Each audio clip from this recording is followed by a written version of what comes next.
விடுதலை புலிகளின் முன்னாள் தலைவர் வேலுப்பிள்ளை பிரபாகரன் மற்றும் அவரது குடும்பத்தினர் சரணடைய சென்ற சந்தர்ப்பத்தில் இலங்கை இராணுவத்தினர் அவர்களை கைது செய்து கடுமையாக சித்திரவதை செய்து கொலை செய்துள்ளதாக காட்டும் போலி திரைப்படம் ஒன்று தயாரிக்கப்பட்டு வருவதாக புலனாய்வு பிரிவினரின் தகவல்கள் தெரிவிப்பதாக ரன்தீவு பத்திரிகை தெரிவித்துள்ளது. லண்டனில் இருந்து 2 இணையதளங்களை நடத்தி வரும் புலிகளுக்கு ஆதரவான 2 தமிழ் ஊடகவியலாளர்களின் அனுசரணையில் இந்த திரைப்படம் உருவாக்கப்பட்டு வருகிறது. கடந்த 14ஆம் தேதி சேனல் 4 தொலைக்காட்சியூடாக 45 நிமிடங்கள் ஒளிபரப்பப்பட்ட ஆவணப்படம் மூலம் இலங்கை இராணுவம் போர் நடைபெற்ற காலத்தில் தமிழ் மக்களை கொடூரமான முறையில் கொலை செய்ததாக உறுதிப்படுத்த முயற்சிக்கப்பட்டது என்றும் அதில் கூறப்பட்டுள்ளது. விடுதலை புலிகள் அமைப்புக்கு சொந்தமான ஆயுதங்களை பயன்படுத்தி குற்றச்செயல்களில் ஈடுபட்டதாக குற்றம் சுமத்தப்பட்டு கைது செய்யப்பட்ட 3 சந்தக நபர்களை தடுப்பு காவலில் வைத்து விசாரணை செய்ய நீதிமன்றம் புலனாய்வு பிரிவினருக்கு அனுமதி வழங்கியுள்ளது.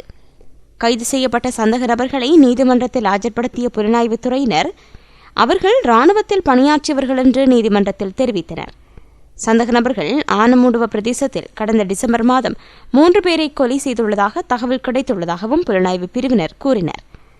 முன்வைக்கப்பட்ட வாதங்களை கவனத்திற்கொண்ட கொழும்பு நீதவான் நீதிமன்றம் சந்தக நபர்களை 90 நாட்கள் தடுப்பு காவலில் வைத்து விசாரிக்க புலனாய்வு பிரிவினருக்கு அனுமதி வழங்கியது. ஈராக்கில் உண்ணாநிலை போராட்டம் நடத்தி வந்த இலங்கையர்கள் தமது போராட்டத்தை கைவிட்டுள்ளனர். இலங்கை அதிகாரிகள் 2 தலையிட்டு பிரச்சினைக்கு தீர்வு காண்பதாக உறுதியளித்ததை அடுத்து அவர்கள் தமது போராட்டத்தை கைவிட்டுள்ளனர்.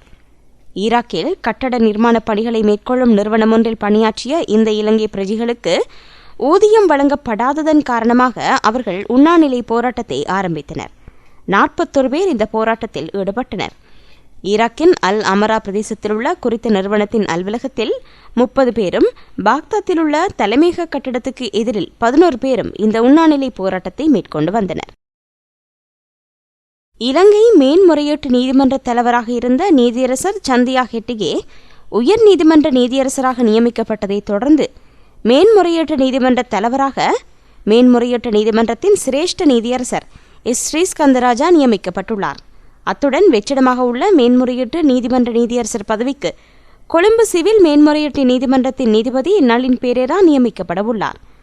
இந்த நியமனங்களுக்கான அனுமதியை பெறும் நோக்கில் இவர்களின் பெயர்களை ஜனாதிபதி மஹிந்த ராஜபக்ஷ நாடாளுமன்ற பேரவையிடம் பரிந்துரை செய்துள்ளார். விடுதலை புலிகளின் தலைவர் வேலுப்பிள்ளை பிரபாகரனின் மனைவி மற்றும் பிள்ளைகளை அரசாங்கம் பாதுகாத்து வருவதாக தான் நேற்று நாடாளுமன்றத்தில் தவறுதலாக கூறியதாக ஆளும் கட்சியின் நாடாளுமன்ற உறுப்பினரான எச்.எம். அஸ்வர் தெரிவித்துள்ளார். பிரபாகரனின் மனைவி மற்றும் பிள்ளைகளை அரசாங்கம் பாதுகாத்து வருவதாக தான் தவறுதலாக கூறியதற்கு நாடாளுமன்றத்தில் மன்னிப்பு கோருவதாகவும் அஸ்வர் தெரிவித்தார். விடுதலை புலிகளின் அரசியல்துறை பொறுப்பாளராக இருந்த தமிழ்ச்செல்வனின் மனைவி பிள்ளைகளை அரசாங்கம் பாதுகாத்து வருவதையே தான் தவறுதலாக பிரபாகரனின் மனைவி மற்றும் பிள்ளைகள் என கூறியதாகவும் அஸ்வர் சுட்டிக்காட்டினார். அரசியல் தீர்வு திட்டமொன்றை முன்வைப்பது தொடர்பில் அரசாங்கத்துடன் நடைபெற்று வரும் பேச்சுவார்த்தைகளிலிருந்து விலக நேரிடும் என்று தமிழ் தேசிய கூட்டமைப்பு எச்சரிக்கை விடுத்துள்ளது. அரசியல் தீர்வு திட்டமொன்றை எட்டுவதற்காக பாராளுமன்ற தெரிவுக்குழு நியமிக்கப்பட்டால் அரசாங்கத்துடன் பேச்சுவார்த்தை நடத்துவதில் அர்த்தமில்லை என்று தமிழ் தேசிய கூட்டமைப்பு சுட்டிக்காட்டியுள்ளது. உத்தேச பாராளுமன்ற தெரிவுக்குழுவின் மூலம் எந்தவிதமான ஆக்கபூர்வ முடிவுகளும் எட்டப்படாது எனவும் கால நேரம் வீண் விரயமாகும் எனவும் கூட்டமைப்பின் பாராளுமன்ற உறுப்பினர் சுரேஷ் பிரேமச்சந்திரன் தெரிவித்துள்ளார்.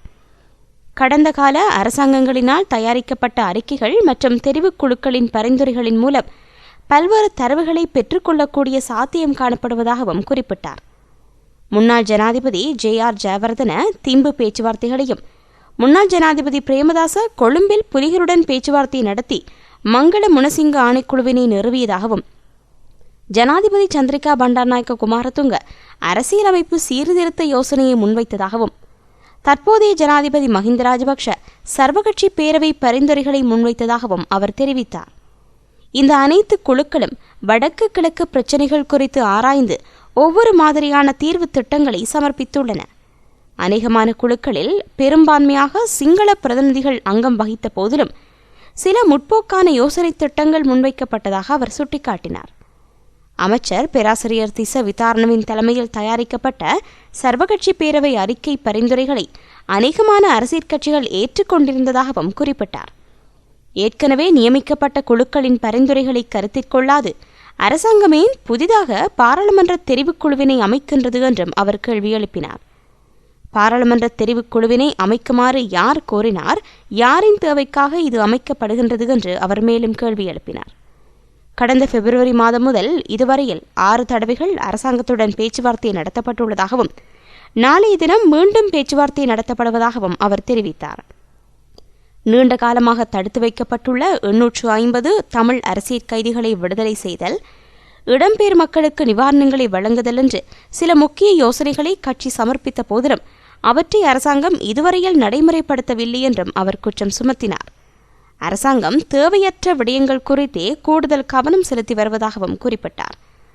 அரசாங்கம் விட்டுக் கொடுக்க தயாரில்லை எனவும் இவ்வாறான பேச்சுவார்த்தைகள் எவ்வளவு காலத்துக்கு சாத்தியமாகும் என்பது சந்தேகமே என்றும் அவர் சுட்டிக்காட்டினார்.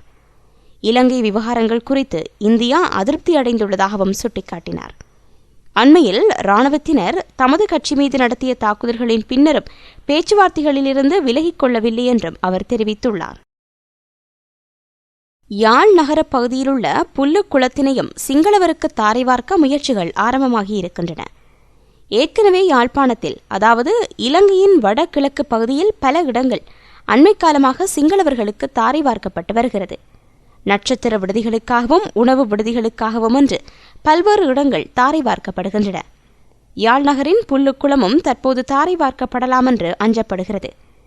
வடக்கு மாகாண ஆளுநர் யாழ்ப்பாணம் புல்லுக்குளம் தொடர்பில் கூடிய அக்கறை செலுத்தி வருகின்றார்.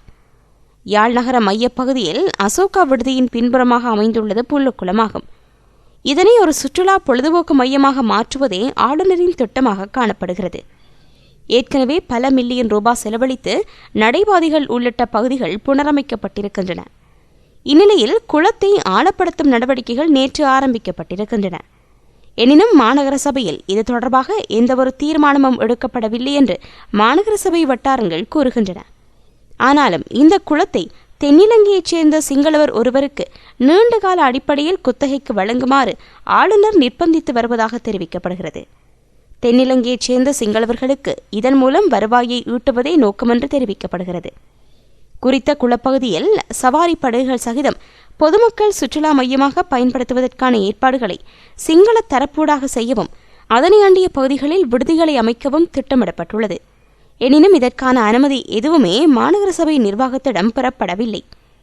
இதனிடையே நேற்றைய தினம் இந்த பகுதியில் குளத்தை தூர்வாரும் பணியை மாநகர சபை ஆரம்பித்திருக்கிறது.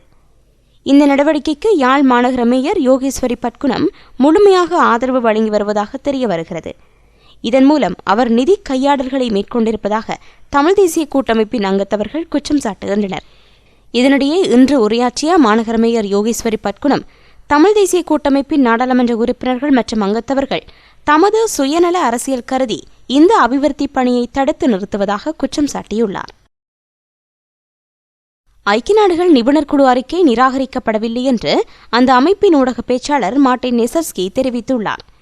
ஐநா பொதுச் செயலாளர் பான் கி மூனால் இலங்கையின் இறுதிக்கட்ட யுத்தம் தொடர்பில் ஆராய்வதற்காக நியமிக்கப்பட்ட நிபுணர் குழுவின் பரிந்துரைகள் நிராகரிக்கப்படவில்லை என்று அவர் சுட்டிக்காட்டினார்.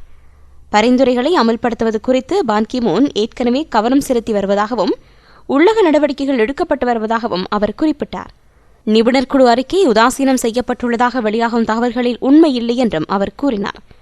நிபுணர் குழுவினால் திரட்டப்பட்ட தரவுகள் தொடர்பில் கவனம் செலுத்தப்பட்டு வருவதாகவும் சுமத்தப்பட்டுள்ள குற்றச்சாட்டுகள் தொடர்பில் இலங்கையில் மேற்கொள்ளப்பட்டு வரும் உள்ளக நடவடிக்கைகள் குறித்து உன்னிப்பாக அவதானிக்கப்பட்டு வருவதாகவும் தெரிவித்தார்.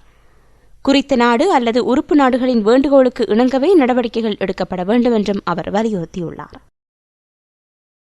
வடக்கு கிழக்கு இணைந்த மாகாணத்துக்கு அதிகாரத்தை வழங்குவதன் மூலமே இனப்பிரச்சினைக்கு தீர்வு காண முடியும் எனவும் அதிகாரம் பரவலாக்கப்படாவிட்டால் நாடு பெரும் சிக்கல்களை எதிர்நோக்க வேண்டிய சூழ்நிலை ஏற்படும் என்றும் கலாநிதி விக்ரமபாகு கருணாரட்ன தெரிவித்துள்ளார். நவ சமசமாஜ கட்சியின் செய்தியாளர் மாநாடு நேற்று காலை கொழும்பு கியூ வீதியில் உள்ள கட்சி தலைமையகத்தில் நடைபெற்றது. இதில் கலந்து கொண்டு உரையாற்றும் போதே கலாநிதி விக்ரமபாகு கருணாரட்ன இவ்வாறு கூறியுள்ளார். அளவட்டியில் நடைபெற்ற கூட்டமைப்பின் கூட்டத்துக்குள் புகுந்து நடத்தப்பட்ட தாக்குதல் கண்டிக்கப்பட வேண்டியது. வடக்கு கிழக்கில் இராணுவ பிரசன்னத்தை தமிழ் தேசிய கூட்டமைப்பு எதிர்ப்பதாலேயே இந்த தாக்குதல் நடத்தப்பட்டுள்ளது. வடக்கு கிழக்கை இராணுவம் தனது கட்டுப்பாட்டின் கீழ் வைத்திருக்கவே விரும்புகிறது. தமிழ் மக்களுக்கு உரிய தலைமையை வழங்கி ஜனநாயக செயற்பாட்டை கூட்டமைப்பு முன்னெடுத்தும் தமிழ் மக்கள் குரல் ஒடுக்கப்படுகின்ற நிலையே காணப்படுகிறது. கூட்டமைப்பு நாடாளுமன்ற உறுப்பினர்களுக்கு பாதுகாப்பு வழங்கிய காவல்துறையின் பாதுகாப்பு பிரிவினர் தாக்கப்பட்டுள்ளனர். இவர்களை தாக்கியது யார்? இராணுவத்தினரே தாக்குதல் நடத்தியுள்ளனர். அப்படியாயின் ஆட்சி தரப்பில் முரண்பாடு உள்ளதா? இது ஒரு சிறிய சம்பவம், இதை ஏன் அமெரிக்க தூதுவரிடம் முறையிடுகின்றனர் என்று பாதுகாப்பு செயலாளர் கேள்வி எழுப்புகிறார். இவர் முன்னர் யுத்த கால பகுதியில் ஈராக்கில் அமெரிக்காவின் செயற்பாட்டை ஆதரித்தார். பாகிஸ்தானில் ஒசாமா பின்லேடன் கொல்லப்பட்ட விதத்தை கண்டிக்கிறார். இவரே இன்று பேரினவாத முகாமின் முதன்மையானவராக காணப்படுகின்றார் என்று விக்ரமபாகு கருணாரட்ன குறிப்பிட்டுள்ளார். ஆயுத கொடுக்கல் வாங்கல் மோசடி குறித்த ஷிராணி திலகவர்த்தன ஆணைக்குழு அறிக்கை பகிரங்கப்படுத்தப்பட வேண்டும் என்று ஐக்கிய தேசிய கட்சி கோரிக்கை விடுத்துள்ளது. இராணுவ தளவாட கொடுக்கல் வாங்கல் மோசடி தொடர்பில் விசாரணை நடத்தும் நோக்கில் நீதவான் ஷிராணி பண்டாநாயக்க தலைமையில் ஜனாதிபதி ஆணைக்குழு ஒன்று நியமிக்கப்பட்டது. உயர் இராணுவ அதிகாரிகளின் பெயர்கள் இந்த அறிக்கையில் குறிப்பிடப்பட்டுள்ளதாக ஐக்கிய தேசிய கட்சியின் பொதுச் செயலாளர் திசா அத்தநாயக்க தெரிவித்துள்ளார். அறிக்கை குறித்த தகவல்களை வெளியிட முடியாது எனவும் அறிக்கையை வெளியிடுவதன் மூலம் தேசிய பாதுகாப்புக்கு அச்சுறுத்தல் ஏற்படக்கூடும் என்றும் ஆளும் கட்சியின் பிரதம கொறடா தினேஷ் குணவர்தன தெரிவித்துள்ளார். ஆயுத கொடுக்கல் வாங்கல் மோசடிகள் தொடர்பிலான தகவல்களை வெளியிடுவதன் மூலம் எவ்வாறு தேசிய பாதுகாப்புக்கு அச்சுறுத்தல் ஏற்படும் என்று திசா அத்தநாயக்க கேள்வி எழுப்பியுள்ளார். இதேவேளை கட்டநாயக்க சுதந்திர வர்த்தக வலயத்தில் அண்மையில் காவல்துறையினருக்கும் பணியாளர்களுக்கும் இடையில் நடைபெற்ற மோதல் சம்பவம் குறித்த அறிக்கை பகிரங்கப்படுத்தப்பட வேண்டும் என்றும் அவர் வலியுறுத்தியுள்ளார். கட்டநாயக்க சுதந்திர வர்த்தக வலய தாக்குதல் சம்பவம் குறித்து ஆராய்வதற்காக மகாநாம திலகரட்ன தனிநபர் ஆணைக்குழுவை ஜனாதிபதி நியமித்திருந்தார். காலத்துக்கு காலம் அரசாங்கம் சில ஆணைக்குழுக்களை நியமிப்பதாகவும் அவற்றின் அறிக்கைகள் பற்றியோ எடுக்கப்படும் நடவடிக்கைகள் பற்றியோ தகவல்கள் வெளியிடப்படுவது இல்லை என்றும் அவர் சுட்டிக்காட்டியுள்ளார். வன்னி இறுதி யுத்தத்தில் இறந்தவர்களின் ஆத்மசாந்திக்காக அடுத்த மாதம் 30ஆம் தேதி ஆடி அமாவாசை தினத்தன்று வடமாகாணத்திலுள்ள சகல சிவாலயங்களிலும் விசேட பூசை வழிபாடுகள் மற்றும் மோட்ச அர்ச்சனைகள் என்பன இடம்பெறவுள்ளதாக வடமாகாண கல்வி பண்பாட்டு அலுவலர்கள் மற்றும் விளையாட்டுத்துறை அமைச்சின் செயலாளர் இளங்கோவன் அறிவித்துள்ளார். இது தொடர்பாக அகில இலங்கை இந்து மாமன்றம் ஜனாதிபதியிடம் கோரிக்கை விடுத்திருந்தது. இதன்படி இலங்கை முழுவதிலும் உள்ள சிவாலயங்களில் ஆடி அமாவாசை தினத்தன்று விசேட பூசை வழிபாடுகள் நடத்த தீர்மானிக்கப்பட்டுள்ளது. இதற்கென நிதி ஒதுக்கீடும் செய்யப்பட்டுள்ளது. வடமாகாணத்தில் உள்ள அனைத்து சிவாலயங்களிலும் இந்த வழிபாடுகளை நடத்தும்படி வடமாகாண ஆளுநர் மேஜர் ஜெனரல் ஜி. சந்திரசிறி பணித்துள்ளார். வடமாகாணத்தில் உள்ள சிவாலயங்களில் இந்த வழிபாடுகளை நடத்துவதற்கான கலந்துரையாடல் ஒன்று யாழ் வலய கல்வி அலுவலக கேட்போர் கூடத்தில் நேற்று முன்தினம் வடமாகாண கல்வி பண்பாட்டு அலுவலர்கள் மற்றும் விளையாட்டுத்துறை அமைச்சின் செயலாளர் இளங்கோவன் தலைமையில் நடைபெற்றது. இதில் வலய கல்வி பணிப்பாளர்கள், மாவட்ட கலாசார உத்தியோகத்தர்கள், பிரதேச ரீதியில் கடமையாற்றும் கலாசார உத்தியோகத்தர்கள் ஆகியோர் கலந்து கொண்டனர். இதன்போது ஒவ்வொரு மாவட்டத்திலும் உள்ள பிரசித்தி பெற்ற சிவாலயத்தில் சிறப்பு பூசை வழிபாடுகள் நடைபெறவுள்ளன. இதனைத் தவிர ஒவ்வொரு பிரதேசத்திலும் உள்ள சிவாலயங்களிலும் பூசை வழிபாடுகள் நடைபெறவுள்ளன. அன்றைய தினம் கீரிமலை நகுலேஸ்வரர் ஆலயத்தில் பகல் விசேட யாகம் நடைபெறவுள்ளது. அதேபோன்று திருக்கேதீஸ்வர ஆலயத்திலும் சிறப்பு வழிபாடுகள் நடத்தப்படவுள்ளன. தமிழ் தேசிய கூட்டமைப்பினர் அளவட்டியில் நடத்திய தேர்தல் கூட்டத்தினுள் புகுந்து இராணுவத்தினர் தாக்குதல் நடத்தியமை தொடர்பாக விசாரணை நடத்த கொழும்பிலிருந்து விசேட காவல்துறை குழுவொன்று யாழ்ப்பாணம் சென்றுள்ளதாக யாழ் இராணுவ கட்டளை தளபதி மேஜர் ஜெனரல் ஹத்ருசிங்க தெரிவித்துள்ளார். அளவட்டி சம்பவம் தொடர்பாக யாழ்ப்பாணத்தில் உள்ள இராணுவ காவல்துறை மற்றும் காவல்துறையினர் ஏற்கனவே விசாரணை நடத்தி வருகின்றனர். அவற்றுக்கு மேலதிகமாகவே கொழும்பிலிருந்து விசேட குழு சென்றுள்ளது. இந்த குழு சுயாதீனமாக விசாரணைகளை மேற்கொள்ளும் என்று தெரிவிக்கப்படுகிறது. அளவட்டி சம்பவத்துடன் தொடர்புடையவர்கள் என்ற சந்தேகத்தில் இதுவரை எவரும் கைது செய்யப்படவில்லை என்று பிரதி காவல்துறை மாதிபர் காமினி சில்வா தெரிவித்துள்ளார். இதேவேளை அளவட்டி சம்பவம் குறித்து உரிய விசாரணைகளை நடத்துமாறு தேர்தல் ஆணையாளர் மஹிந்த தேசப்பிரியா வடபிராந்திய பிரதி காவல்துறை மாதிபருக்கு அறிவுறுத்தியுள்ளார். தமது தேர்தல் கூட்டத்தினுள் புகுந்து இராணுவத்தினர் தாக்குதல் நடத்தியமை தேர்தல் வன்செயல் என்று கூட்டமைப்பினர் தேர்தல்கள் ஆணையாளரிடம் முறையிட்டதைத் தொடர்ந்து இந்த அறிவுறுத்தலை அவர் வழங்கியுள்ளார். விசாரணை அறிக்கையை தேர்தல் திணைக்களத்துக்கு சமர்ப்பிக்கும்படியும் கேட்கப்பட்டுள்ளது.